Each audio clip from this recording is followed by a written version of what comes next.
Hi guys, saka ndati ndimboita spice up pafront pemba yangu apo handinokuona pari a bit down, saka ndida kupaita spice up for less. So ndaenda kumashops ndikanotenga that weed controller paper. Ndasongotengawo zvangu weed killer iyo for pasho yangu kuseri, but it's not part of the plan. So ndirimo mushop imomomo ndaona something interesting. Ndati ndakubuda ndobva ndatoona inga pane masaga enzungu, ndikati let me grab one dzakanzi ndedzeshiri apa dziri kunzi 42 pounds, imagine.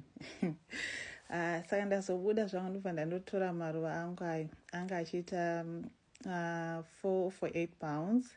Saka since ndiri kuda kuita zvinhu zvisinganyanyondidyira mari stereki, ndabva ndatora iwayo 4 ndabva ndazowedzera neimwe amwe 2 anga achiita 2 pounds, but zviri zvimapotsi zvihombe.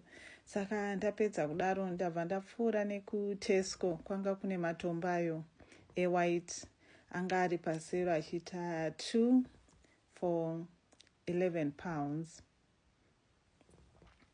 Saka mahusband abva ndibatsira kutakura akanoisa mota nemaruva aya andanga ndatenga. Tasvika kumba honai front iyo handiri kuda kutraya kuita spice up. Saka mahusband abva abatsira nekubvisa, panga pane matombo ayo ebrown amuri kuona, abvisa some because tiri kuda kuzoisa ayo ewhite pamusoro. Saka ndabva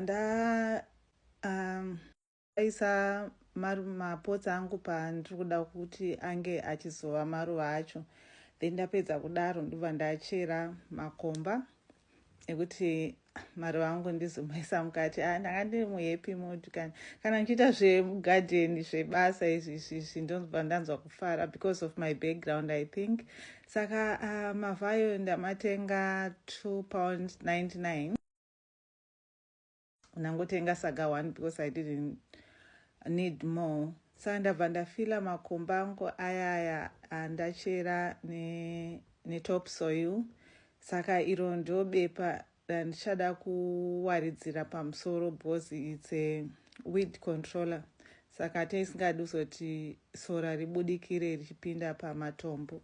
Saka ndabva ndakucheka bepa riya riya ndakananganisana nemakomba yaya andambochera pasi.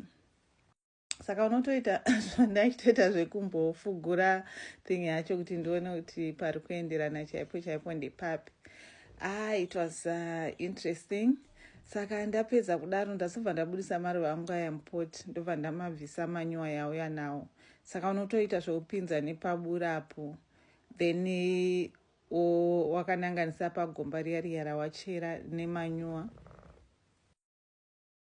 Ubva waita make sure kuti plant yako yagara movhu, yanyatsobatirira movhu, then you cover. Saka panokura maweed pasi habudikire because of icho chibepa chisaga cheblack icho.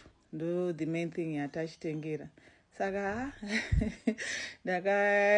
ndapedza kusima maruva angu pandanga ndichida, ndobva ndatanga kudzorera matombo aya ebrown ayaya andambobvisa yaya, but ndobva ndaona inenge bullet shell.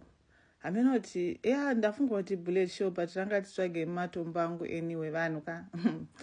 Saka ndabva ndaratidza my husband akatoti rinenge bullet shell iyi, kuti riri kutsvagei mugadheni medu. Mheno pamwe ndereshiri mheno, but it looks like bullet shell. Saka matombo ayo ndo aya tatenga kutesco. Ndapedza kuisa ebrown aya ndakuisa ayaya ewhite pamusoro paayaya ebrown because plan yangu yanga iri kushandisa ewhite chete, but ndazongoti ndikaendise ebrown aya pasi pane kurasa matombo atakambotenga, plus zvinondisavha mari anyways. Saka ndinoenda spreada matombo angu aya ewhite. Handimotoona kuti patochinja pava brighter zvapanga pari. which is what I wanted anyway from the first place. Saka ndazongosuka-sukawo pamberi apo senge kuti zvienderane nei nematombo ayaya ewhite andanga ndaisa. Remember pandakasima zvimabhushi izvo kuti panga pasina chinhu pari plain so handingoita mbijana because ndakati zvepressure handidi. Saka ipapapa zvinhu zvacho zvaitwa over 2 weeks pane ndira ndikanotenga maruva then ndikazomasima. Saka ndapedza ndazodiridza maruva angu ayaya. Ndangodiridza pese but really ndifanira kungodiridza pane makomba emaruva. Maruva acho madiki but achakura zvawo because ndasingadi kushandisa mari yakawanda. Saka I think zvese izvi zvandaita apa nhasi zvandikosta around 33 pounds or 35 pounds, less than 50 pounds. And that's the end results, and I'm happy it's brighter than before and I used less money. Bye.